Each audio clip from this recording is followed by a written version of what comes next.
Our planet faces a climate crisis. Global temperatures are rising. Natural disasters are becoming more frequent. We must act now to create a sustainable future. Artificial intelligence, or AI, can be a powerful tool in this fight. AI can help us understand the problem and find solutions. It can analyze vast amounts of data, helping us track environmental changes. We can then use this information to make better decisions. For example, AI can help us predict droughts, allowing farmers to plan ahead and conserve water.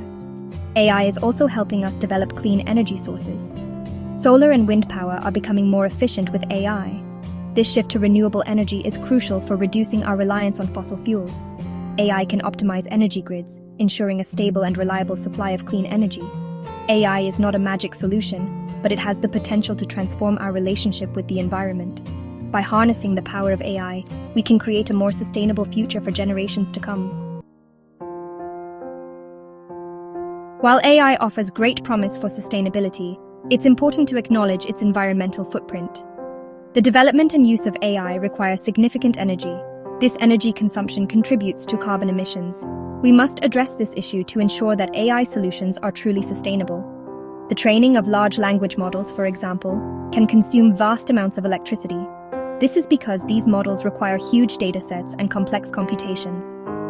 Researchers are working on developing more energy-efficient AI algorithms. This will help minimize the carbon footprint of AI development. Another concern is the use of rare earth minerals in AI hardware. Mining these minerals can have negative environmental impacts. It's important to promote responsible sourcing of these materials and explore alternatives. We must strive for a balance. We need to harness the power of AI for good, but we must also mitigate its environmental impact. This requires a collaborative effort from researchers, policymakers, and industry leaders. Renewable energy sources like solar and wind power are essential for reducing our dependence on fossil fuels. AI is playing a key role in making these technologies more efficient and cost-effective. AI algorithms can optimize the placement of solar panels and wind turbines, maximizing energy generation and reducing waste. AI is also being used to improve the efficiency of energy grids. By predicting energy demand and supply, AI can help balance the grid and prevent blackouts. This is crucial as we transition to a future powered by renewable energy.